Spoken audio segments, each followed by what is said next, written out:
All right, good morning, everybody. Welcome to the Tuesday Notary Titans call for Tuesday, June 25th. Today, I think it's just going to be Laura and I. I think Carol may pop in, she's mentioned, but it might just be the two of us. So, yeah, we've got some great questions that were sent in, and then I know there's a few that said they'd like to ask their questions live on the call today. So we'll get into that here in just a second.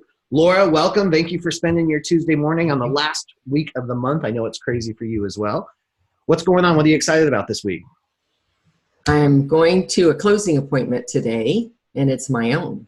Oh, so, awesome. Yeah. And so, you know, going through this experience has just been a roller coaster. And I so appreciate somebody who, when I get to their table, what they've been through, especially in about the last week, when they're saying, oh, by the way, we need this. Oh, and we need this. And they just like one at a time make these requests of things that I have no understanding why they need it. And then we're supposed to be signing at 11 today, and I get a call yesterday. Well, the docs aren't exactly done, so don't come driving out here until we call you. And then I get a call from the realtor. She says, no, they're all done. We're on. And then I get a call from the lender that says, no, you better wait. And so I'm supposed to, at some time today, go out to the title company and sign documents. I don't know yet what time that will be. And I found it interesting. I learned something because they tried to set the appointment a week ago. And the processor said, we cannot set an appointment because we don't know that we'll have loan docs. Because these little things come up in the last week and things can fall apart. And then there'd actually be no signing. So they don't actually assign the assignment until they know they have that final approval on docs. And so even though they know for a whole month that this is coming, it's not until about the last 48 hours that they can do that.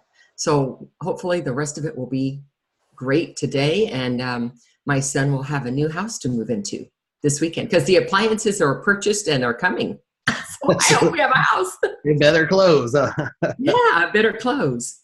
Well, I think that's really good perspective on what some of these borrowers have to go through sometimes. Mm-hmm. You would think, like, if you applied logic to this, you've got a lender who all they do is lend money to buy houses, yet so many people go through the same thing. It's, oh, I need your last pay stubs. Oh, I need your last bank statement. Oh, I need a letter that explains this, just right at the last minute. And a lot of it's the same stuff that you've already sent in. So, I already gave it. Yeah, exactly. So it's really frustrating for people. So that's one way that we can empathize, and I'm sure that really helps out. I think it does. And then excitement, the other excitement is on June 30th is coming up. Time to do that trust training. So if you've got a few hours on a Sunday. Yes, spend it with Laura and me. That's coming up. I'll post a link in the chat window too, and I'll also send out another link in the follow-up email. So if you're interested in joining that, you certainly can. That's great.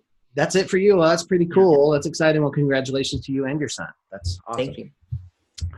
For me, I'm real excited about what a great time it is to be in this business. And I'm sure you can relate to, Laura, as a coach, when you see people's business really starting to flourish and boom, really, and getting tons of calls and text messages in signings, during signings, after signings, questioning how things were handled. It's really cool just to see so many people thriving in the market right now. So that's what I'm really excited about. Oh, let me get Ian there muted. All right. Why don't we go ahead and jump in? Is there anybody who's live on the call today that has a question they'd like to ask? I do. Hey, Shelly. Oh, Bill, it's been wonderful. I had a problem yesterday, and I'm not quite sure what to do. And I had a signing that I'd accepted, which I thought was for today, but it was for yesterday at 7 p.m. about it was about 9:15 at night. And then I got the documents at 9:45 for a signing that was for yesterday at 7 p.m. But when I went through the documents, I called SnapDocs today, and they said that there was a problem and they're going to have to reschedule it. However, I don't understand all the forms, and it's a VA loan, and I went through it, and it's like, where do I sign? I don't know where I should sign or what I should sign, and I just needed some help. Well, I know how that goes. I think what we might want to do on this one, Shelley, is maybe schedule a one-on-one coaching call where I can actually see the documents. So I will I'll reach out to you and we'll set that up. What you might be experiencing, though, just in general, is there's a difference between an application and a closing. So the application is going to be mainly the borrower. So there may not be anything for you to sign or notarize. So that could be what we're facing, but I'd like to be able to get a little more detail on that. Would you be open to that? Yeah. But I need to talk to you before the signing goes in, and they're trying to get it today. And I looked at your office hours to set up a call, and you don't have anything until Thursday. So. Yeah, we'll get there. I'll send you a text message, or send me a text message, and we'll get that scheduled for right after this call in about 55 minutes. How's that sound? Okay, I don't know your text message number. I'll reach out to you, Shelley. How about that? Sorry, yeah, no problem. I'll send you the message. I'm so sorry, sir. Yeah, no worries. I got you in my phone, so I know we can chat. All right, cool. We'll get that taken care of. I appreciate it. Yeah, you bet. That's what I'm talking about. I love it. All right, who else?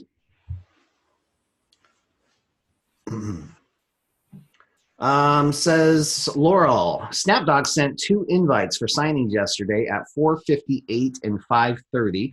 Both were for 6 p.m. the same day. I know that has been happening a lot lately. That is probably because somebody canceled at the last minute, so they were scrambling for somebody. Laura, any other insight on that you've heard of? Well, that would have been my first thought, is that something either the notary canceled that was already scheduled and it just popped back in. So something has happened with that loan. The other thing is sometimes they have no idea why something like this happens. Another thing that's happened to me is 2 different notaries into the same job and we both show up at the same time. And that's happened to me a couple times. And neither one of us had a clue how that could happen. But think about the thousands of signings that are scheduled. And it's certainly possible that an accident can happen. So I reach right back out to SnapDocs and see what's happening. Perfect. Tara says, I'm just about ready to sign up for signing services, but I won't be ready for work until mid-July. Should I sign up now or wait until I'm ready to go? Laura, you have an opinion on that?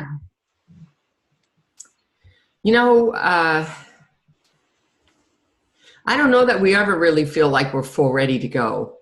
So I would get in there and get moving. That's your first step. You're not really ever going to be ready until you do it, until you put yourself out there. I love that. And I agree.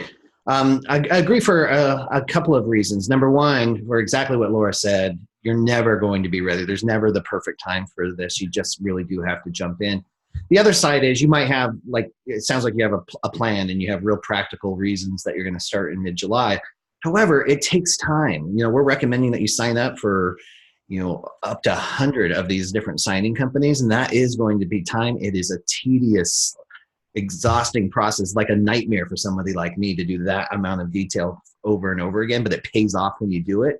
So start now. This is the time to do it. There will be some companies that actually won't even be open to taking applications right now, though, at the end of the month. So keep that in mind. You might have to do that the first week of July only. But I would say for a grand majority, you can at least be submitting the application and start the approval process. Do any of you offer a discount for the NNA loan signing recertification test? Laura, I think you'd be the closest one to know about any discount that would be offered for that $65.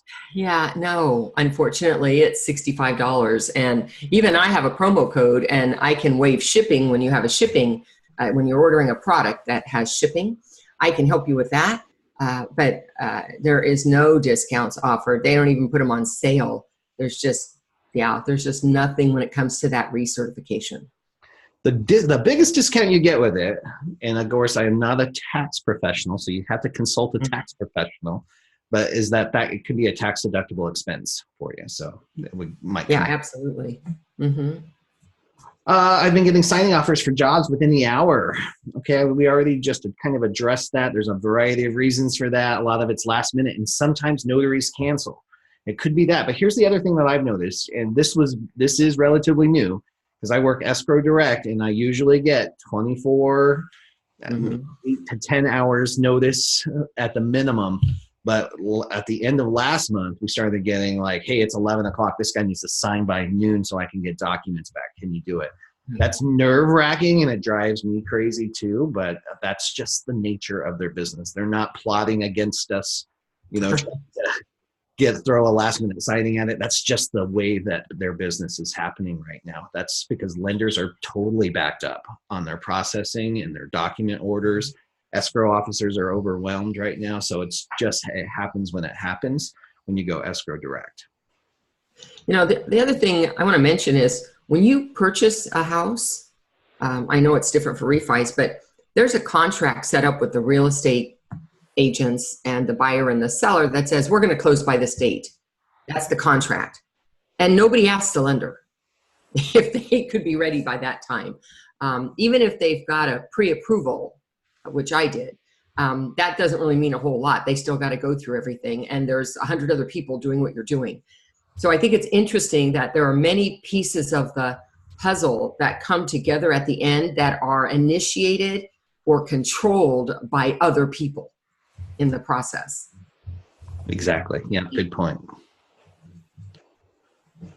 And then the other thing on that is if you're brand new and you're just taking your first or your second signing and it comes in that last minute, don't do it. Do your brain a favor. I know that we're hungry and we just want to really just jump in and go.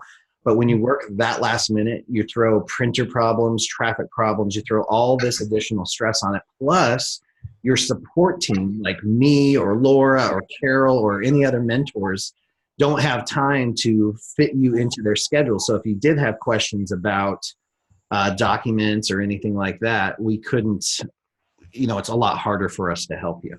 So if you wait, give yourself at least 24 hours notice, especially for your first one, it really does pay off to do it that way. We got, let me see, I can't see the name here. Oh, geez. And my mouse is out of control. Kathy says, I'm setting up an LLC for my business. Should I wait until that is in place before I sign up with the signing agencies? Not sure if I sign up under my personal name or my LLC name. Laura, what's your thoughts on that? I'm not an LLC, so I really can't speak to that question. So Bill, I'm going to throw it back your way. It depends on how you want to be known in business. The cool thing is the way that you file taxes, even as an LLC, it's the same on your individual tax returns. So you might want to get your EIN first, which is your employer identification number. That's free and real easy to get from the IRS. So that's what you can register, and that's what your income would be tracked under. And then you could do the LLC portion after the fact even. Good point. Notary lists. How many sign up on? Oh, geez. Sorry, it just left. All right, Kathy says, notary list. How many sign up on the list that require a fee to get on their list? I don't, but I wonder if this adds value. Yeah, I do. I don't for very many. Actually, there's only a fee that I've ever paid. And those are Notary Rotary and Notary Cafe and 123. And all three of them have provided work more than pays for itself. And they've been around forever, as long or longer than I have. And they work. All the other ones that have sprung up since then that say, join us, we'll get you, all this work. Remember that it's all reliant on their ability to have the best search engine results, and that they are advertising and they are building relationships and they are doing all that work for you so that somebody comes to their site and then needs somebody in your area, and then you come up on the list, because that's how it works. And I will say, regardless of personal thoughts about owners of any of them, their process, they do invest that money and they do get work. Yeah, what I found is that exactly those three tend to pay. Those are legit directories that escrow officers use and the public uses, and they do show up in organic search results. And that's really what you're looking for. The SEO is pretty strong. There are these companies out there, and some of them are legit just startups and maybe don't have the traction. Some of them are legit scams. So you have to be really careful whenever you do those. The general rule of this, and I think Carrie's the one that said it, if you have to pay to play, then don't play. That's the general rule. If it's a premium listing on like 123 or Notary Go or Notary Cafe or a Notary Rotary, that's different than just being a part of a $40 a month to be part of a directory, or $80 a year, whatever it is. They usually don't pay off. Now, that said, guys, I always say that this industry is ripe for innovation. So there is a huge opportunity if you can dial in directories and find a way to make that work. And there are some companies coming up that they're doing that. Reached out to me. They're really putting in some massive effort in there, and I'll do my best to share those with you. And if you've had good experiences, I'd love to hear about them. But right now I don't have anything aside from those three to offer you. Question, can you go full-time as a signee within a short period? Laura, what do you think? Unless you're connected already into the industry, because in your previous life, you were connected to what this work is about, I think it's very difficult to go full-time day one and expect that income to just be coming in your door. Even when I started, and I couldn't handle how much work was coming in. It was just so much back in 2004. My first couple months, as people had to discover I was available. Because remember, when I was doing it, we didn't have all the social media. And we had a couple registries. And other than that, there wasn't a whole lot else.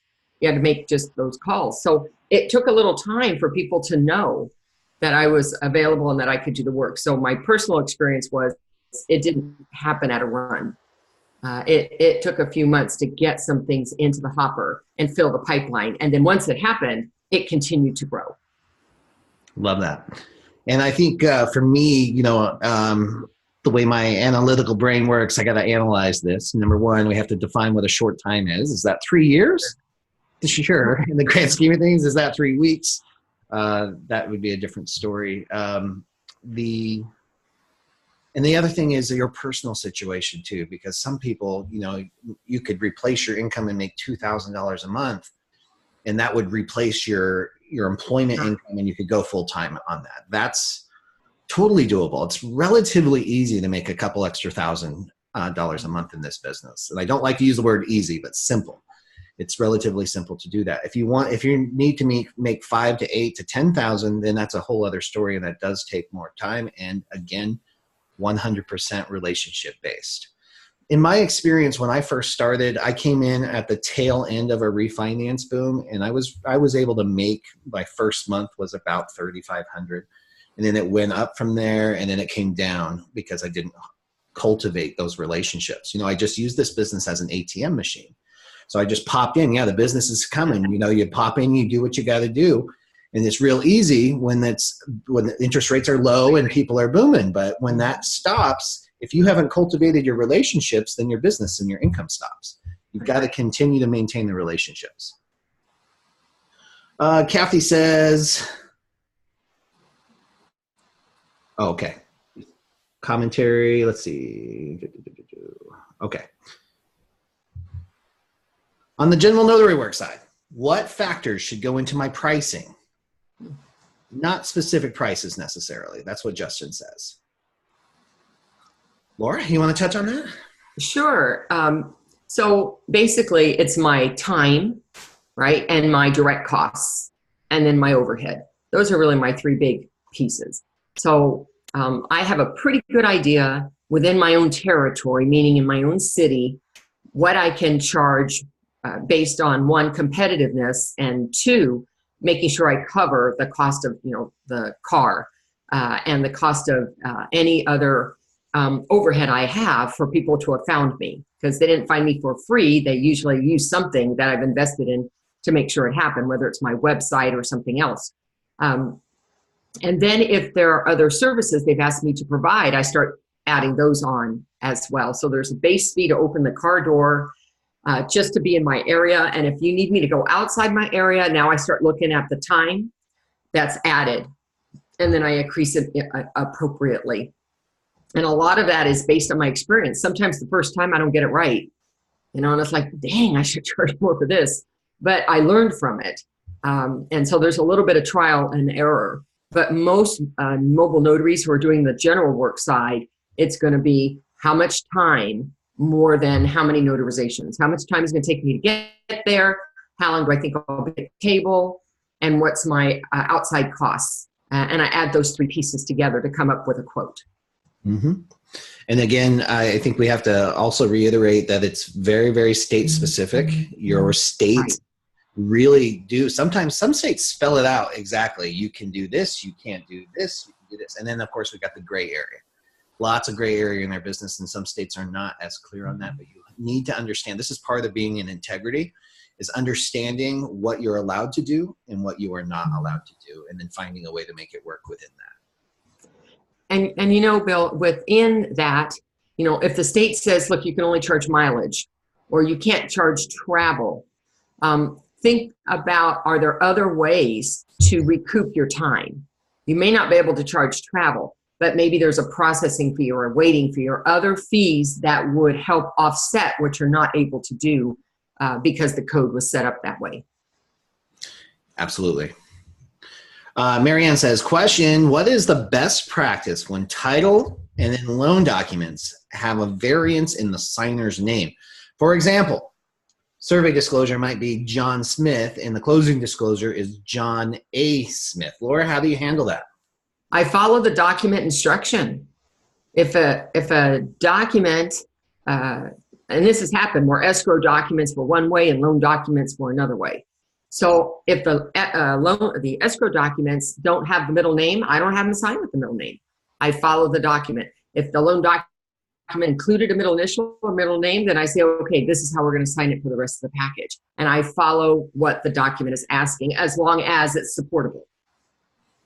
Meaning? Meaning ID. Meaning they're not asking me to have them sign it in a way I can't support. Perfect. And then for me, in my experience, guys, the lender is the one that is most concerned with consistency. So if there is a variance, I like to get some clarification on it, because a lot of times title will say, well, let's just have them sign the way that they're signing the lender documents or vice versa. I just like to bring somebody in that is a decision maker on the loop on that to get the clarity that we need, so we don't have to sign the thing twice. Because unfortunately, 9 o'clock at night. Yeah, exactly. And then you have to make the best. Then follow the document. And then follow the document is the second best way to handle that, because you can support yourself on that. Well, look, the document says this, the ID matches this, and that's what we did. Diana, oh, okay. Let's see. These are your commentary. Good. Bill, are you going to address the one that talks about information on NNA website about less but not more than rule? I'm just now coming to that. Okay. I'm a little behind here. So I ran into your same question and found some great info on NNA. This is just using the less but not more rule, which states that the name on the document can be less. Do you want to talk about that one? Sure. So in the early days, the NNA tried to find an easy way to give direction to notaries that would protect notaries. It was a little parental in the way that happened. And so they came up with this, it's never been a rule. It's never been a law, although people think it is.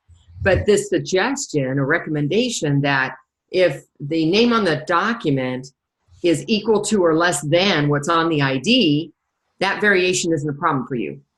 But if it's more than what's on the ID, then that's a problem. You can't notarize for that without getting another state-approved ID. The NNA in the last 5 years has backed away from that specific recommendation and instead is saying, look, notary, it's your job to decide, do you have satisfactory evidence? And the definition of satisfactory evidence is, can you reasonably rely on the ID to believe that the person standing in front of you is the one described in that document? And there's more than the name on there, right? There's a picture, there's physical description. So there's more than just the name itself. And in that case, there may be other outside reasons why you believe, even though it's a little more. It might be because you personally know them, that they happen to have that name. It might be because they have supplementary evidence in their wallet that can support it. Even though it's not that ID card, you have the right card already in your hand. The law never said, now this is in California and probably about 40 states. There are a couple of states that I know say the name must match. The rest of us, it's satisfactory evidence, meaning am I satisfied with the evidence that was provided me? And if based on the card given to me and the variation is covered by some kind of supplementary, then I'm good either way. And I can notarize for that person. But remember, the further you go in variance, the more personal responsibility you take as the notary. So, that's the downside. You and only you can make that decision in those circumstances, with those documents, with that signer, with the ID provided. But you do have the ability to make those decisions. Just know that you take personal responsibility when you do. Perfect. Yeah, and I think that answers Jessica or Diana's question too. Can you do name affidavits with name issues? Well, the name affidavits aren't to help me. They're to help the lender or title. That doesn't help the notary. The notary cannot say, well, they're going to do a name affidavit. Sure, they can do that. The notary has to believe that this person is the same person. And whatever appears reasonable, because that's the word in the law, a reasonable person would rely on this, then you're good to go. You don't need that name affidavit. If they want it, title or the lender, fine. But don't rely on that for you as a notary. Excellent advice. All right, guys, we're going to jump in.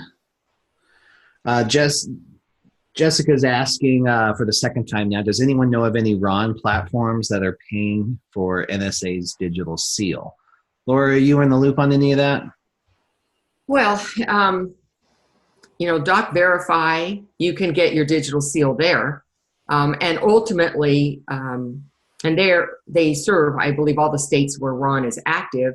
Notarize This is another one. I'm not Notarize This, Notarize. They're another one. There are about 6 of them. And you can go to your own Secretary of State's website and you should be able to find vendors that are approved to do that. Notary Cam, I think it's Notary Cam is another one. Mm-hmm. And so those are ones where you can go and get your e-seal if you're only doing electronic notarizations, as we are in California, and they're involved in the RON setup.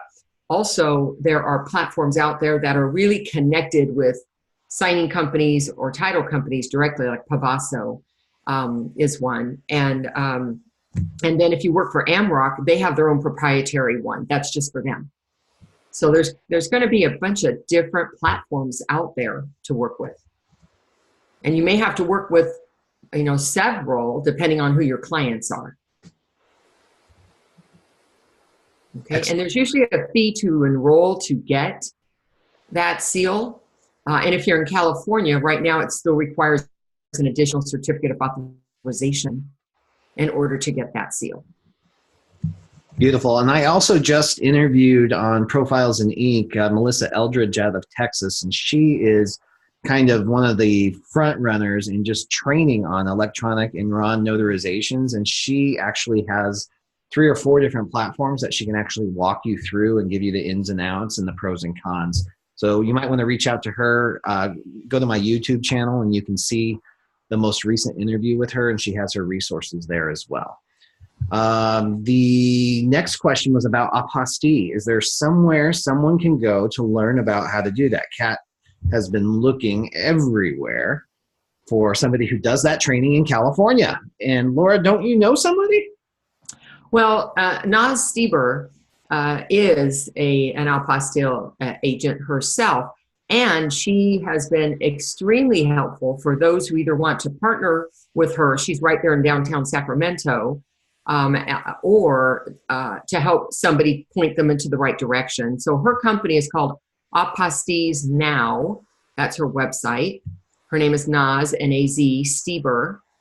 But she is not a training person. She does not have a course for you to take. She can give you the overview and point you in the right direction or work with you. I am not aware of anybody else in California, but I thought that Carol had somebody on her graduate site that offered training. The thing about apostilles is that if you do that business, it's not limited to California. You might have to send documents to somewhere else, or they came from somewhere else. I know that Naz deals with more than just California documents.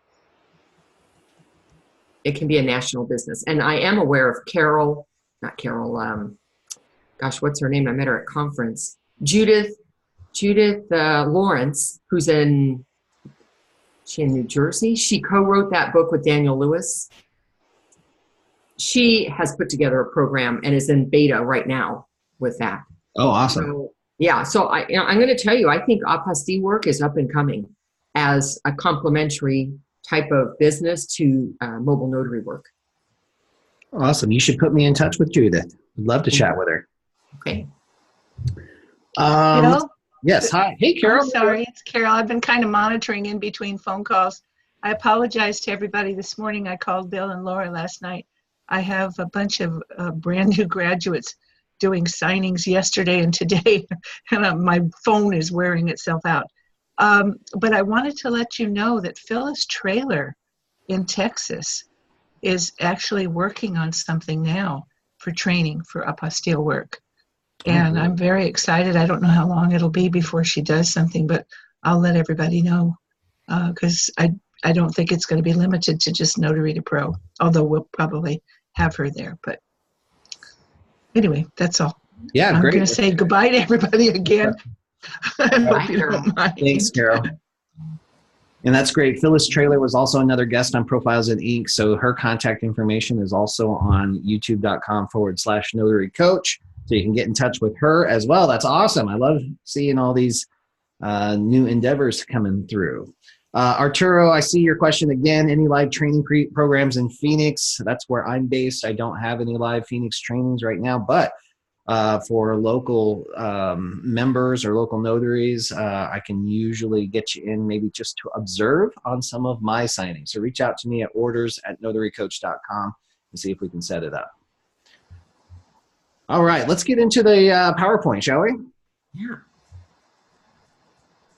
Some great questions in here, and we are behind on last week's. Well, not really behind, but there we go. All right. From Chris, when I'm a signing, can I wear a dress shirt with my notary business name on it? Absolutely. Absolutely. I mean, I wouldn't do a t-shirt, but I'd do a polo shirt or a button down or something semi-formal, professional. Yeah. I think that adds an extra level of professionalism to it for sure. And I know quite a few notaries that are doing that. So if that's something you want to do, absolutely roll with it. Also, if you go on Etsy, you can get magnetic name badges that look really nice, professional, and they're not super expensive, and you can get them custom any way you wanted. So make any shirt your own personally branded shirt with a magnet name tag. I love that. Yeah, thanks for sharing. I've got two of them. I've got one in my car and one in my bag just in case. Nice. Love it. From Jenny, when it's allowed, have any of you ever printed buyer copies, double-sided or shrunk them all on 8.5 by 11 paper size? And if you have, Did it help with your costs of paper toner or being more green conscious? Laura, what's your thoughts on this? I've not ever done that. I've always printed it full size. I have not done it double-sided.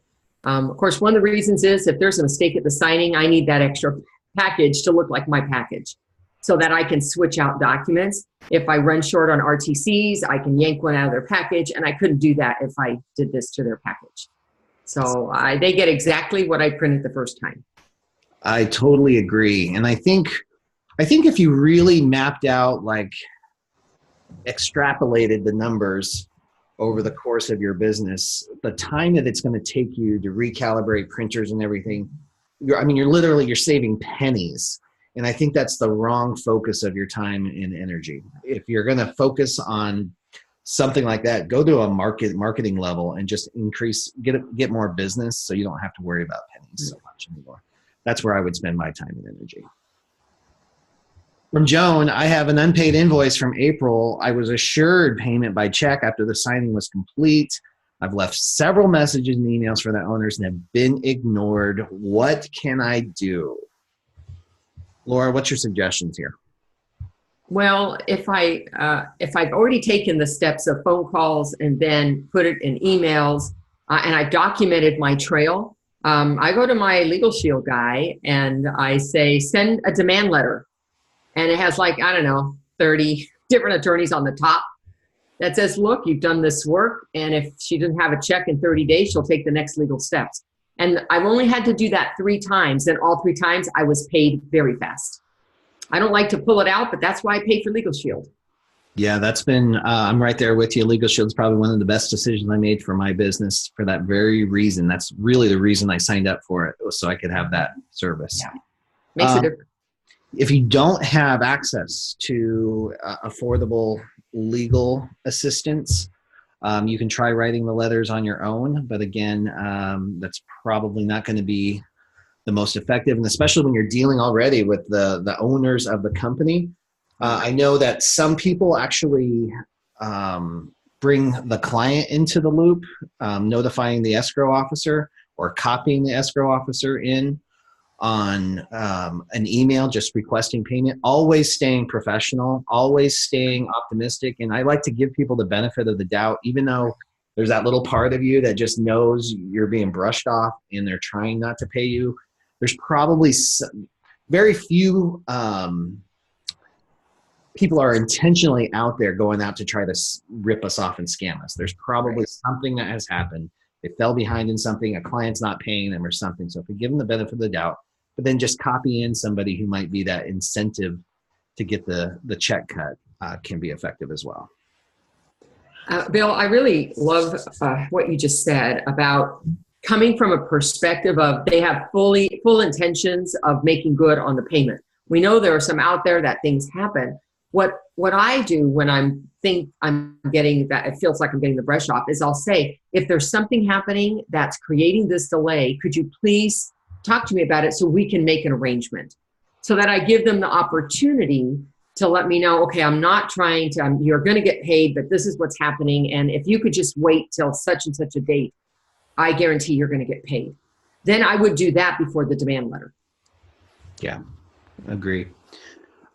I think what happens there too, guys, if you put yourself in their situation, I mean, these are people who had the same dreams that you did. They started a signing company. They're embarrassed by not being able to pay. There's going to be some shame around that kind of stuff. And if you can open the door to a conversation that allows them to just communicate openly about it, it's that vulnerability thing, that forges a very strong relationship too. Now, will that always happen? Sometimes it will and sometimes it won't. But when you approach it that way, you have every right to be paid for your services. So you can be firm in getting that. But if you approach it in a way that is, it comes from love is really what it is. When you do that, if you guys come through the other end, that's going to be a client for life. You're going to get elevated in their mind because you're somebody that is there for true partnership. From Yvette, I'm already certified for the notary signing agent here in Dallas, Texas. However, I'm stuck trying to get my first assignment. I want to start off part-time until my daughter goes back to school, which will be in August. but I need some extra money now. Can you please point me in the right direction I need to go?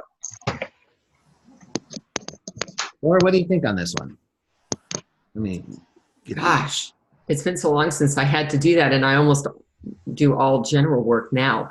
But if I was starting, I would be looking, what have I done to put myself out there, to be visible? Have I signed up with companies? Have I checked any profiles that I have out there that are in public land to make sure they're up to date, they're current, and that they present me in the best light? I might even need to be going out and knocking on some doors. So I think I would be looking at those basic things to make sure that I'm top of mind with somebody to get an assignment rolling. It just seems when you get the first one, another one comes, it kind of breaks the ice. Yeah, totally agree. And there's a system to this. And I find that a lot of people who are starting part-time, they're very timid about just jumping all in because they're afraid they're not going to be able to handle the volume. That is an amazing problem to have. And if you're going to be afraid of something in this business, having too much business is not the one to be running from. Because it's okay to jump in, follow the system, you know. You've already got your certification. Now you're ready to go. You get signed up with all those different signing companies, up to 100 of them. And if you have to turn them down, just communicate. You're always booked. You're booked. Sorry, I'm booked. Sorry, I'm booked. To keep that communication open and take the ones that you can get. That's how this business is going to work. Then when your daughter goes back to school, you can start, if you're ready for it, you can start taking more assignments or even branch out into the escrow direct portion if you're ready. Ooh, this is a long one. Wow. Oh, sorry. Okay, from Amy. I'm wanting to expand my business by closing direct for title companies. My question is, how do I go about getting business from distant title companies for closings that take place in my area? So I thought this was an interesting question, even though I included a lot of the extra stuff here.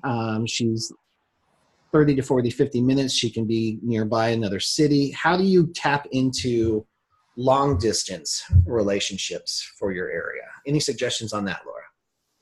Wow. Well, I do get long distance, but you know, they come through my website. So I mean, that would be the vehicle in which I'm visible. And that's how I get those particular jobs when they're a little more distant from me, if I don't already have a relationship with them.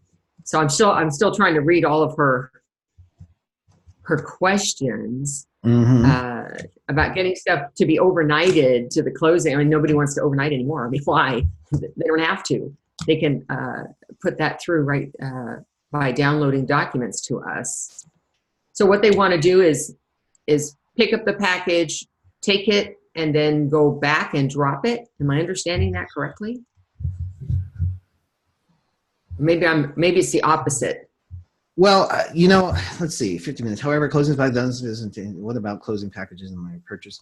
So it sounds to me like this is just a question about how all this works. So when you they'll take it.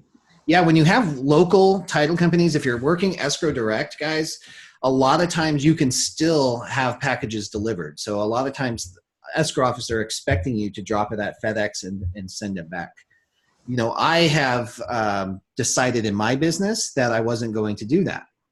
I was going to pick up documents and drop them off at the title companies that are local because I want, number one, I want to stay in front of my clients. I want a constant chance to enhance and build on the relationship. So if I'm there, I can't tell you how many times I've gone in, I popped in to drop a document, and then I hear this, "Hey, Bill," from another escrow officer in the same office.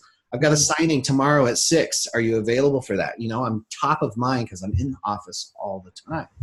So that's why I decided to do that. The other part of the reason I decided to return documents back right away is that built trust with my escrow officers. So they know now that I'm not just a refinance guy. I can do purchases because I can get documents back the same day. And couple that with being available at 3, 4, 5 in the morning. I've got lots of signings that happen at 5, 6, and 7 o'clock in the morning because people don't want to miss work. So I'm there. I have a signing at 6 a.m. I am at the escrow officer's office at 8 a.m. with a fully signed package. So I get more signings for same day purchases as well because of that. Now, when it's outside, when you're working with outside companies, you obviously can't be driving around. I can't drive to California and drop documents off. So you just they give you a prepaid FedEx label. So you can, or a UPS, whatever they choose to ship, and you just drop it in the mail and send it back. So that's how that would work. And then for marketing to those out-of-state companies, that is a challenge. That's a big challenge because remember, the business doesn't matter where the escrow officer is. Right. The signings go where the clients are. So it just depends on what's going on in your area. You have all these nationwide lenders. You have all these nationwide title companies. There's a good chance that title and lender are in 2 different states and 2 different cities, and the signer just happens to be in your area. So what you want to do is just the same system that we keep talking about is get your profiles enhanced and ready to go. Signingagent.com is huge. Your 123 Notary, your Notary Rotary, your Notary Cafe, that is where escrow officers go to find a signing agent in your area. So you want that to be professional and look really good. And then be ready for yes whenever they call. Answer the phone, or answer the text messages or email so you can get more of those signings. Yeah, Bill, probably that last thing you said was the most important, which is answer your phone, or have a way to be able to immediately turn around to them. The thing that I was mentioning about my website is I get a lot of out-of-state signings for 2 reasons. One is that they send the package to the client, and the client is finding the notary. And so I get called by the client to say, hey, I need somebody who knows how to do loan signings, loan package. Are you certified? Do you know how to do that? And so they found me through my website that way. And the other way is it's the title company that went on the internet and looked for somebody like me who will go to somebody's home and they're certified. And they went to my website. So my website has really helped me in that particular area. I don't go after that business because I'm going after other business, but I get that business because I've got something working for me 24/7 over there. And your website's probably been around for a little while, right, Laura? My first one was in 2004. So you probably I've had several iterations of the same URL. Yes. So almost 16 years. So that really helps your search engine optimization. That Yes. You're grounded. Google knows that you're an expert or you have what people are looking for. So it's going to rank you higher on that. That's where that can be really valuable. Awesome. Great question. Great answer. Thanks, Laura. Rebecca, how can I go about gaining experience with notarization? Laura, any suggestions for Rebecca? Well, I'm thinking is the question just experience with notarizing documents, not necessarily loan signing documents, but just the process of notarization.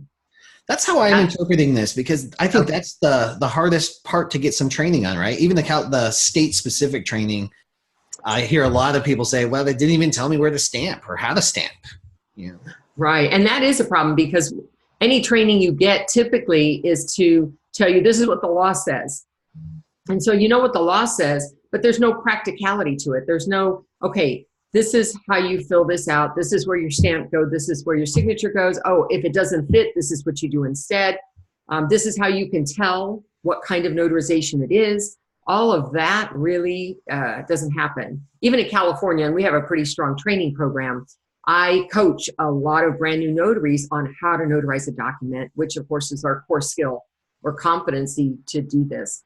So general work is a good way to get experience if you want client experience with a document at a time, rather than this whole package, plus you got to print them, plus you have all these other responsibilities. If you want to focus on notarization, general work is going to give you that.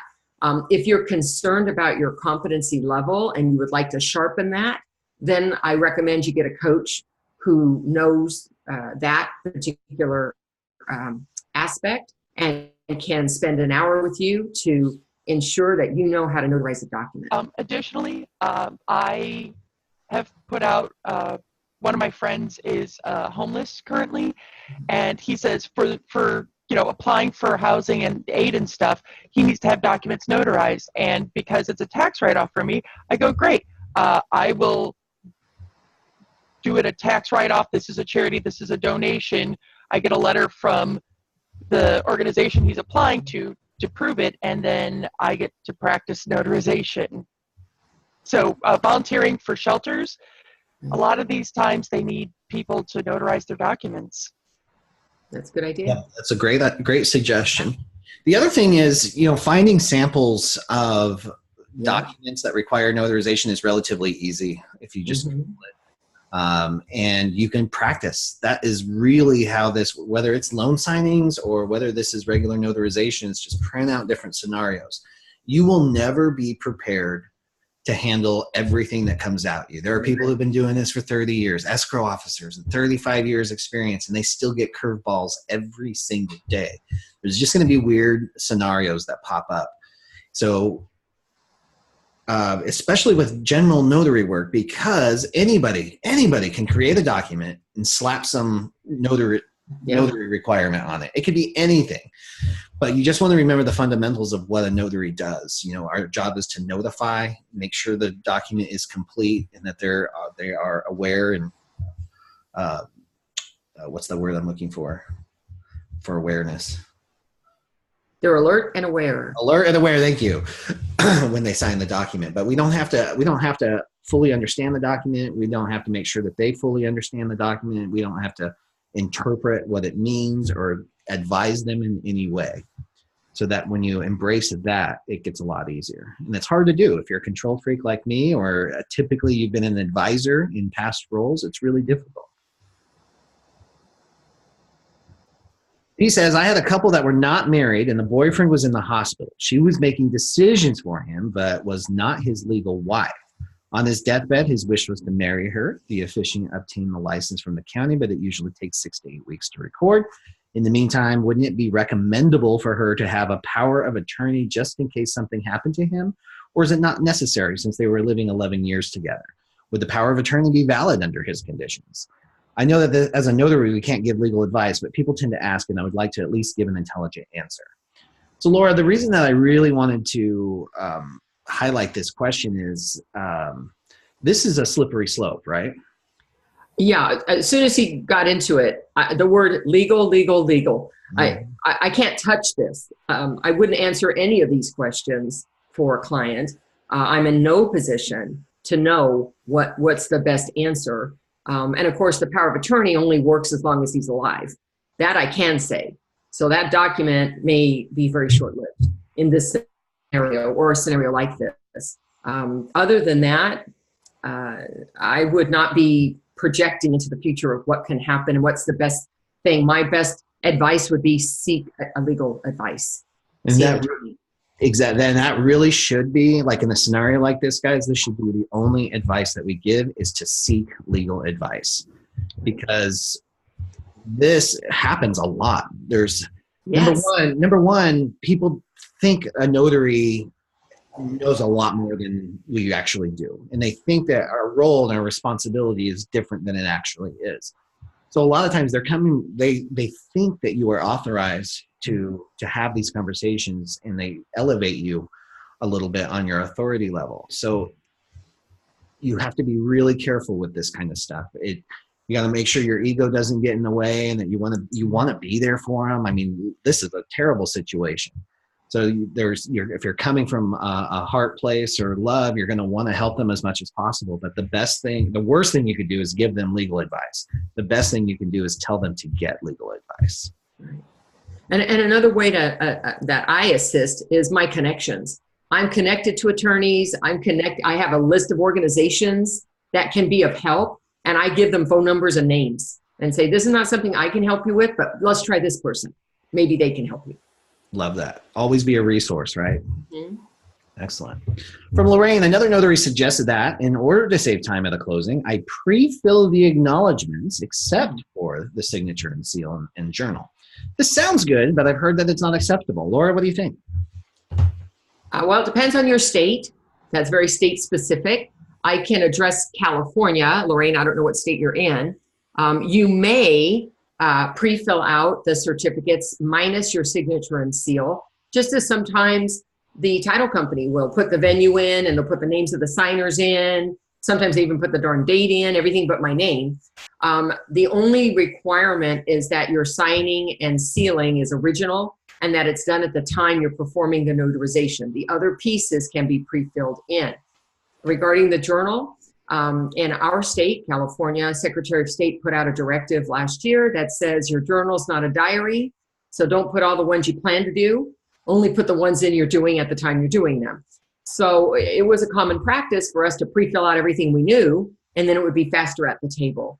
And I guess there were too many strikes out because they audit our journals, so they knew what we were doing and said, don't do that anymore. So yeah, in my state of California, not acceptable to pre-fill out the journal. It is acceptable to pre-fill out the certificate, just don't stamp and sign it. Excellent. Totally agree. And there are some companies like Title 365. If you've ever done signings for them, sometimes they've got 13 different affidavits. And they put that right on top. I like to pre-fill those in ahead of time. Again, the key is that the signature and seal is not only for the protection of the lender, but also the protection of the signer. So that is their right to experience that and do that in front of them as well. All right, from Corinne. I would like to know what resources you use to follow the trends in the real estate industry and why that might benefit loan signing agents. Laura, do you do anything along this line? Well, I do follow. I have several, it comes through email like daily.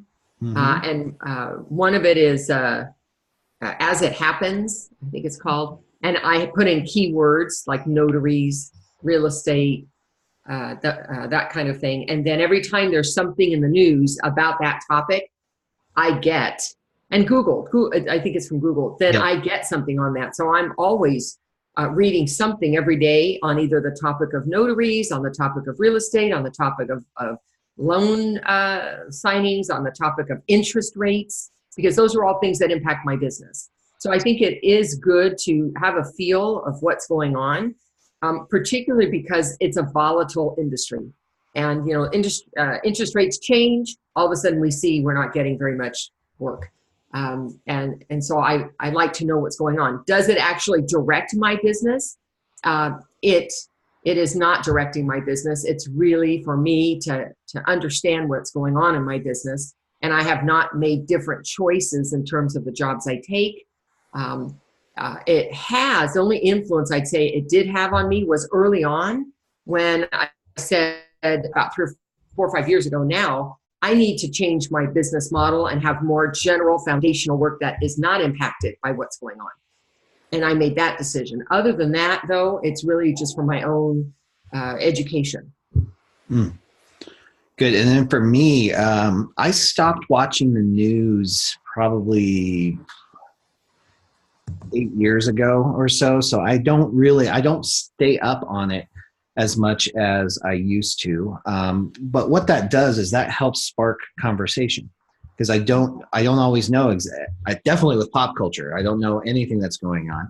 So a lot of times in the signings or with my clients, that's where I'm getting my information. Did you hear about interest rates or whatever that is? So I always have a question to ask because I have no idea what's going on. You know, if they're talking about a pop star or a new, well, legislation comes up a lot more often in conversation with my peer group, but that just allows for conversation. So I'm hearing it and I can ask questions, I can probe a little bit and figure out what's going on that way. So I try not to keep my finger on it too much because there's not a whole lot I can do about it either.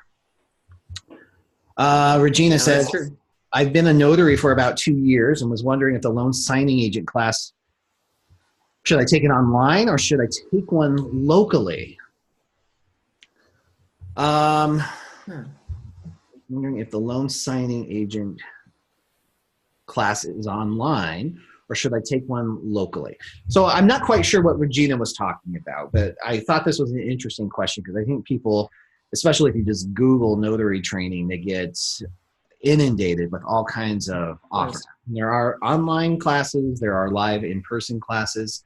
And the reason I wanted to talk about this is because I think it's what is best for you and how you learn. You can find almost everything you want online, but some people don't learn through videos or PDFs or even books. You know, they just prefer to have somebody in person. I know there's a few in Texas that I'm getting to know as well, but I think every state has somebody who is doing some in-person training.